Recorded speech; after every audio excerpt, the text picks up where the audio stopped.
머나먼 타국에서 너무나도 갑작스럽게 맞이한 죽음. 오래도록 같은 모습으로 더 많은 역할을 해줄 것이라 믿었던 동지와 선후배들은 그의 부재를 받아들이기가 쉽지 않았습니다. 1970년대 유신 독재에 이어 전두환의 폭압에 맞서 민주화 운동에 몸담았고 제도권 정치에 뛰어들어서는 민주정당과 민주정부 건설에 앞장섰던 삶. 저는 박정희 독재하고도 싸웠고 전두환 독재하고도 싸웠는데 이 가짜치도 않는 놈하고 싸우려니까 재미가 없습니다. 오래전부터 극도로 몸이 쇠약해졌고 73살이라는 비교적 젊은 나이에 생을 마감하면서 젊은 시절 그가 군사정권에서 당했던 혹독한 고문 피해가 다시 주목을 받았습니다. 그의 죽음은 15년 전 세상을 떠난 김근태 전 열린우리당 의원을 비롯해 민주주의를 이뤄내기 전까지 수없이 많은 이들에게 가해졌던 비인간적인 고문 피해를 되돌아보게 했습니다. 역사 속으로 사라졌다고 확신했던 고문. 하지만 12.3 내란 세력은 독재 정권과 함께 사장됐던 고문을 21세기에 다시 되살리려 했습니다. 이해찬 전 총리는 생전에 자신이 당한 고문에 대해 이야기하는 걸 꺼려왔다고 알려져 있습니다. 고문 기억을 떠올리는 것 자체가 극단적인 공포였고 더 심한 고문을 견뎌온 동료들의 희생에 그 역시 빚을 지고 있다는 생각 때문이었다고 합니다. 이해찬 전 총리가 남긴 이 회고록, 여기엔 독재 정권 시절 그가 당했던 고문의 기억도 서술돼 있는데요. 12.3 내란의 우두머리를 단죄하는 첫 판결이 나온 지금, 스트레이트는 엄연히 존재했었고 지금도 그 피해가 진행 중이며 재현될 뻔했던 끔찍한 고문의 피해를 재조명했습니다. 6, 7년 전 즈음부터 이 전 총리의 몸 상태는 이전과 확연히 달라졌습니다. 말투는 어딘가 어눌해졌고 손을 떨기도 했으며 주변의 도움 없이는 걷는 것조차 힘겨워 보였습니다. 당대표로서 총선을 진두지휘하던 지난 2020년 3월 한동안 자리를 비운 것도 급격히 악화된 건강 때문이었습니다. 그에게 나타난 증상이 젊은 시절 당했던 고문의 후유증이란 말들이 나왔지만 이 전 총리는 고문과 관련한 자신의 경험을 입에 올리려 하지 않았습니다. 아버지는 91살, 어머니는 100살까지 장수했지만 혹독한 고문을 당했던 그는 73살이라는 이른 나이에 생을 마감했습니다. 선배들이 고문 후유증이 노년에 나타나는 거 많이 봤거든요. 뭐 그래서 그런 병이냐라고 물은 적도 없어요. 예. 그런데 그런 고문에 따른 후유증이 분명히 있다고 생각합니다. 지난 1972년 서울대 사회학과에 입학한 20살 이해찬은 그해 박정희 정권의 유신 선언에 맞서기 위해 학생운동에 투신했습니다. 반독재, 반유신 투쟁에 앞장서던 그는 1974년 전국 민주청년 학생총연맹, 이른바 민청학년 사건으로 투옥됐습니다. 당시 박정희 정권은 반유신 투쟁을 하던 민청학년이 공산주의자들의 배후 조정을 받아 정부를 전복하고 노농 정권을 수립하려는 국가 변란을 기획했다고 조작했습니다. 대한민국 내 침투하고 있는 반국가적 불순분자들을 발본색원함으로써 국가 안보를 강화하고 이렇게 구속 기소된 이들만 180명. 조작 수사가 가능했던 건 가혹한 고문이 있었기 때문이었습니다. 이 전 총리 역시 민청학년 주동자로 수배받던 이철, 유인태의 행적을 추궁당하면서 고문을 피할 수 없었습니다. 그는 회고록에서 고춧가루 고문을 당했고 하도 맞아서 이해찬이 죽었다는 흉한 소문이 났었다고 당시 상황을 설명했습니다. 또 누군가 연탄 집게를 빼서 눈가를 뺀다고 들이댔다며 그 순간은 진짜 공포스러웠다고 말했습니다. 그 미안함은 이루 말할 수가 없죠. 특히 저보다 일찍 잡혀서 더 고통을 받았던 후배들, 몽둥이와 발길질 주먹으로 매 찜질을 당하는 것은 모든 체포 과정에서는 그 당시로서는 항상 있는 일이었으니까. 투옥 1년여 만에 형 집행정지로 풀려난 이 전 총리는 한동안 제야에서 활동하다 1980년 서울의 봄을 맞아 학교로 돌아갔습니다. 그리고 또 다른 군사독재 정권과의 싸움이 시작됐습니다. 당시 전두환 신군부는 김대중 전 대통령이 북한의 사주를 받아 광주 5.18 민주화 운동을 배후 조종해 내란을 획책했다는 이른바 김대중 내란 음모 사건을 조작했습니다. 이 전 총리도 계엄 철폐 시위를 선동하며 내란 음모를 꾸몄다는 혐의로 체포됐습니다. 그들이 원하는 수사 결과를 얻기 위해 중앙정보부 그리고 합동수사본부는 무자비한 폭행과 고문을 가했습니다. 이 전 총리는 회고록에서 너무 많이 맞아 걸을 수 없어서 누운 채로 몸을 밀고 다녔다며 화장실에 쪼그려 앉아야 되는데 허벅지살이 터질 것 같았다고 당시를 회상했습니다. 군사법원에서 선고된 형량은 징역 10년. 하나뿐인 딸이 태어난 순간을 함께하지 못한 건 평생의 한으로 남았습니다.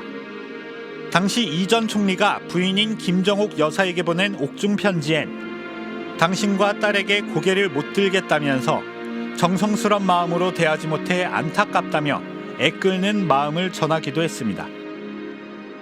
아기가 그렇게 태어나고 교도소에 면회를 어머니하고 아내하고 딸이 같이 온 거예요. 돌아가는 모습을 그걸 보고 정말 펑펑 우셨다고. 2년 6개월여 만에 석방된 이 전 총리는 전두환 정권에 맞선 최초의 공개 투쟁 조직인 민주화 운동 청년연합에 참여했습니다. 이 전 총리는 상임위 부위원장을 맡았는데 이 조직을 이끌던 의장이 바로 민주화 운동의 대부로 불리는 김근태 전 열린우리당 의원이었습니다. 김 전 의원은 혹독했던 고문 피해를 상징하는 인물이기도 합니다. 지난 1985년 남영동 대공분실로 끌려간 김 전 의원은 온갖 구타와 물고문은 물론 심지어 전기고문까지 당했습니다. 전류를 때로는 강하게 길게도 하고 또 짧게도 하고 고통과 공포는 주되 사람이 목숨을 잃지는 않도록. 김 전 의원은 생전에 당시를 회고하며 죽음의 그림자가 코앞에 다가왔다. 무릎을 꿇고 사느니 서서 죽기를 원한다는 노래를 속으로 불렀다고 말할 정도였습니다. 정권의 힘으로 꽁꽁 감춰왔던 고문의 실상은 김 전 의원의 폭로로 실체가 드러났지만 뼛속 곳곳까지 상처를 낸 고문 후유증은 결국 60대 초반의 나이에 그의 생명을 빼앗아갔습니다. 이 고문을 많이 해서 그 딱지가 생기고 탄 작업, 전기 고문으로 이렇게 탄 작업이 났던 그 사람이 얼마나 고통스러웠는지. 김근태와 이해찬 그리고 이승만, 박정희 전두환 독재 정권 하에서 고문을 받았던 수많은 피해자들. 흔히 수사관들이 하는 얘기가 너 하나 죽이는 거는 저 휴전선 근처에 가서 그 월북하려고 그러다가 총 맞았다고 하면은 깜짝같이 그냥 그 실제로 그 사람들이 그냥 그게 입에 붙어서 하는 소리예요. 1987년 6월 항쟁을 거쳐 이뤄낸 민주화. 6월 항쟁 당시 전국적인 시위를 기획하고 관리하는 역할을 맡았던 이 전 총리는 가장 행복했던 순간으로 민주화를 쟁취했던 그때를 꼽곤 했습니다. 군부 정권이니까 언제 총을 쏠지 모를 때니까 늘 죽음과 긴장 속에서 살았거든요. 그러다가 6월 항쟁을 끝나서 군부 독재가 끝났다. 그때 내가 살았구나. 민주화가 됐구나. 그건 제가 그때는 잊질 못해요.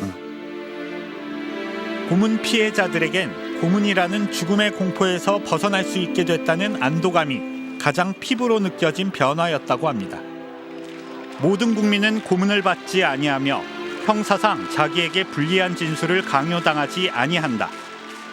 지난 1962년 개정된 헌법부터 모든 국민의 공받지 않을 권리가 헌법에 명시되었습니다. 하지만 민주화 이전까지 이 헌법 조항은 전혀 지켜지지 않았습니다. 오늘날 우리가 너무도 당연하게 누리고 있는 고문받지 않을 권리. 헌법 12조 2항의 이 권리가 명실상부한 헌법적 권리로 확립되기까지는 민주주의를 위해 끔찍한 고문의 고통과 공포에 굴하지 않았던 많은 이들의 희생이 있었습니다. 민주화 이후 우리 사회의 고문과 같은 반인권적 국가폭력은 더 이상 없을 거란 게 당연한 믿음이었습니다. 하지만 지난 12.3 내란 세력은 이 땅의 민주주의를 40여 년 전으로 되돌리려 했고 고문 계획까지 세웠던 사실이 드러났습니다. 끔찍했던 고문의 기억에서 벗어나지 못하고 있는 피해자들에게 또다시 깊은 상처를 남겼는데요. 이들의 얘기를 자세히 들어봤습니다. 고 박종철 열사가 고문을 받다 숨진 바로 그곳, 남영동 대공분실. 단단한 철문과 커다란 욕조부터 비명 소리를 차단하기 위해 벽에 붙인 나무판까지 모든 시설들은 오로지 고문을 위해 만들어졌습니다. 투신을 막기 위해 창문은 30cm도 되지 않게 만들었습니다. 천장에 몰래 설치한 고성능 마이크와 CCTV로 하루 종일 피해자들을 감시했고 조사실 밖에선 조명을 조절하며 내부를 들여다볼 수 있는 구조로 설계됐습니다. 이곳에서의 고문은 말로 표현하기 어려울 만큼 잔혹했습니다. 지난 1981년 전두환 정권이 학생운동 조직을 반국가 단체로 몰아 대학생 수십 명을 불법 연행해 고문했던 일명 항림 사건. 무자비한 구타는 물론 관절을 뽑고 볼펜으로 손톱알에 속살을 찌르는 등 온갖 고문이 자행됐습니다. 볼펜 여기 끼워가지고 그냥 앞 돌리는 거, 뭐 그런 거는 쓰는 그저 진술 받는 과정에서 무수히 그런 건 있어요. 그리고 하도 이게 얼굴을 막 때리고 하니까 이건 퉁퉁 부어 있는 상태. 관 안에 시신을 올려두는 바닥판, 즉 칠성판에 팔과 다리를 묶거나 손목과 팔목 사이에 막대기를 끼워 공중에 매달아 놓는 이른바 통닭구이 고문은 참을 수 없는 고통이었습니다. 항림 사건으로 7년형을 선고받았던 이성근 씨. 고문 후유증 탓에 출소 직후부터 3차례나 간암 수술을 받았고 지난해부턴 뇌경색으로 오른손과 다리를 거의 움직이지 못합니다. 진료를 내보내달라 해도 이들이 내보내주지를 않았어요. 수사받고 나와서 교도소 생활을 하면서 한 5개월 정도 지났을 때 다리를 못 썼어요. 간암으로 이런 수술을 하느라고 젊은 시절을 다 보냈죠.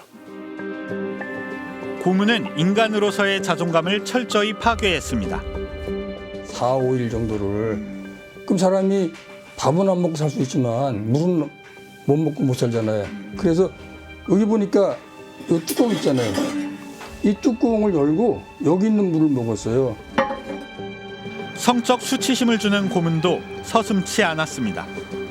책상 위에다가 그저 성기를 꺼내놓으래. 그 단독칼이 있단 말이야. 군대니까 진짜 거기를 끊을 것 같아. 근데 그게 그렇게 공포롭더라. 엄청난 공포로워요. 지금도 그게 가장 섬찟해요. 1986년엔 노동운동을 위해 공장에 취업했던 당시 서울대생 권인숙 씨를 체포한 뒤 조사 과정에서 끔찍한 성폭력을 자행한 부천서 성고문 사건도 발생했습니다. 겨우 고문을 견뎌냈다고 해도 풀려난 이후엔 감시를 받아야 했습니다. 나를 열심히 입고 쫓아다녀. 나를 들어갈 거니까 누가 좋다고 그럽니까? 피해자에서 자연히 알려지게 되는 거죠. 남영동 대공분실에서 반달곰으로 불리며 고문 기술자로 악명 높았던 공안경찰 이근한. 김근태 전 의원을 비롯해 수많은 민주화운동 인사들이 그에게 온갖 고문을 당했습니다. 민주화 이후 10년 넘게 도피 생활을 하다 자수해 7년간 복역했지만 출소한 뒤 언론 인터뷰에선 나는 애국자다, 신문도 일종의 예술이라는 망언을 쏟아냈습니다. 고문을 좀 했다 하더라도 인삼 아파트 크게 부풀려서 하는 사람들, 그게 애국 아니면 누가 가정도 모르고 열심히 목숨 내놓고. 고문으로 조작된 자백과 증거들을 뻔히 알면서도 검사들은 기소했고 판사들은 유죄 판결을 내렸습니다. 지난 1982년 전북 김제에서 농사를 짓던 최으로 씨와 조카 2명을 간첩으로 체포했던 일명 김제가족 간첩단 사건.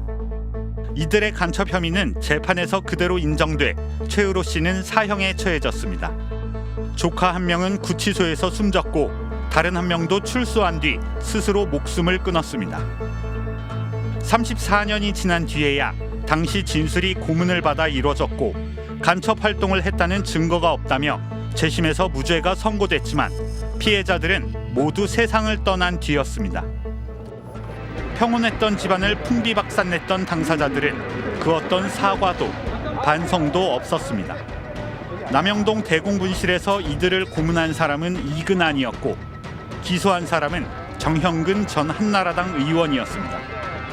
1, 2, 3심의 재판장들 모두 훗날 고등법원장이나 대법관을 지낸 뒤 퇴직했습니다. 억울한 피해자를 만들고 가정을 해체시키고 잘못을 저지른 가해자가 TV에 나와서 이제 울분이나 하는 참을 수가 없습니다. 잘못했다고 사죄하고 용서를 구할 때 용서가 되는 거잖아요. 독재 정권 시절 고문과 조작된 증거로 유죄가 선고됐다가 재심에서 무죄가 확정된 공안 사건은 현재까지 확인된 것만 100건이 넘습니다. 끔찍한 고문의 역사는 12.3 내란에서 다시 현실이 될 뻔했습니다. 당시 노상원 일당은 성관이를 손보겠다며 작두와 야구방망이 등 고문 도구를 준비했던 것으로 드러났습니다. 뿐만 아니라 신체적, 정신적 고문 방법을 나열하고 심지어 약물로 자백을 유도하는 계획이 담긴 군 내부 문서가 공개되기도 했습니다. 정치인과 시민을 잡아 가두고 고문 협박해 내란 세력이 바라는 영구 독재 전체주의 국가를 만들려고 했던 것 아닙니까? 고문 피해자들은 내란 우두머리에 비상계엄 선포를 보며 가슴속 깊이 자리 잡고 있던 공포가 되살아났다고 털어놨습니다. 군 정보계통의 세력들이 고문을 준비한다고 할 때 오히려 그때 더 현실감 있게 생생하게 다가왔습니다. 저것이 얼마나 무서운 일일지. 그 말을 듣는 순간 이 고문받은 기억, 도망다닌 기억, 가족들이 받은 피해 이게 다 드러나는 거야. 그러니까 제일 먼저 어떻게 하면 내가 덜 당하지? 어떻게 하면 도망가지? 그거부터 생각이 먼저 떠오르더라고. 하마터면 재현될 뻔했던 끔찍했던 고문. 이번 12.3 내란만큼은 반드시 민주적 절차에 의한 철저하고 단호한 법적 단죄가 필요한 이유를 가장 분명하게 설명해주고 있습니다. 친일청산을 못했던 것처럼 87년 민주화 운동 이후에 청산의 역량이 미진했던 거죠. 진실규명으로 화해하고 넘어가자. 굉장히 미온적이거나 불완전한 해결책이었어요. 근데 그조차도 어려웠어요. 왜? 그 사람들이 그 거대한 가해자 집단이 우리 사회의 최상층 기득권, 언론 그랬잖아요. 누가 거기에서 자유로울 수 있었겠냐고.